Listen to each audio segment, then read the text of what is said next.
అసలు ముందు రెంట్లో ఉండేవాళ్ళం, ఇప్పుడు 2 years అయింది ఓన్ హౌస్ తీసుకున్నామండి. లోన్ తీసుకుని 30 lakhs మాకు లోన్ ఉందండి ఈ ఇంటికి. లోన్ తీసుకుని ఇల్లు కొన్నాం. ఇలా అవుతుందని అనుకుంటామా? ఈ ఒక ఇల్లు తప్ప మాకు వేరే ఆప్షన్ ఏమీ లేదు.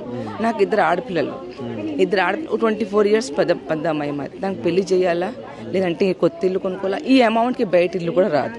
మీకు తెలుసు కదా చుట్టుపక్కల ఏం రేట్ అని.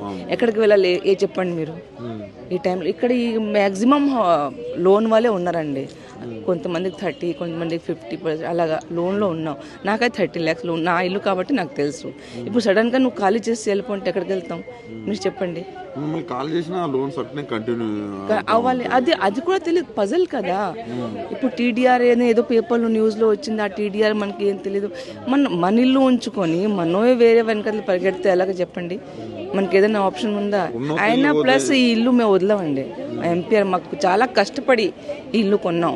మా ఆయనకి ఇంకా 5 years ఉంది రిటైర్మెంట్. ఇప్పుడు 5 years రిటైర్మెంట్కి లోన్ కూడా దొరకదు, మీకు తెలుసు కదా. ఇప్పుడు ఎక్కడ పోతాం మీరు చెప్పండి? 2 అమ్మాయిలు, నాకు పెళ్లి చేయాలా, ఏం చేయాలా, చదివించాలా? ఇమోషనల్. 1 year నుంచి నిద్ర లేదండి. ఇప్పుడు సడన్ గా ఖాళీ చేయమంటే ఎక్కడ వెళ్తాం? ఏమో, ఇంకా ఇంత ప్లేస్ ఉంది, చేసుకోండి మీరు డెవలప్, మేమే మీకు హెల్ప్ చేస్తాం. ఏదన్నా చేయాలి అంటే ఒక అపార్ట్మెంట్ తీసేసి మీకు ప్రైవేట్ ప్రాపర్టీ కడతారు. ఏంటి కడతారు? ఇక్కడ హోటల్స్ గిట్ట కట్టుకుంటారు. ఏం లాభం చెప్పండి? రోడ్లు వేసి ఏం లాభం చెప్పండి? 450 flats అండి. ఎక్కడ పోతాం? సడన్ గా వెళ్ళిపోతే ఎక్కడికి వెళ్ళిపోతాం చెప్పండి? అందరు అఫోర్డ్ చేయలేరు కదా. అందరు మాక్సిమం 90% మిడిల్ క్లాస్ వాళ్ళు ఇక్కడ. పోయిన గవర్నమెంట్ ఏమన్నా మిమ్మల్ని ఇబ్బంది లేదండి. నేను ఇక్కడ నుంచి 2020లో వచ్చాను. నేను 1920 అరౌండ్ అలా వచ్చాను. అప్పుడు ఏం ప్రాబ్లం? 1 year నుంచి గొడవలు నడుస్తున్నది. 1 year నుంచి సడన్ గా పేపర్లో నోటీస్ ఇచ్చారు. ఇల్లు పోతే మాత్రం చాలా ఇబ్బంది. మేము రోడ్లో వచ్చేస్తాం.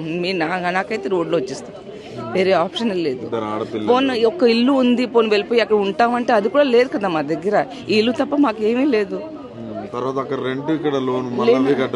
కట్టలేము. ఎక్కడ వెళ్తాం? మళ్ళీ పిల్లలు 2 ఆడపిల్లలు పెళ్లి చేయాలి. విగ్రహం కోసం అదే నేను అంటున్నాను, తప్పు కదా.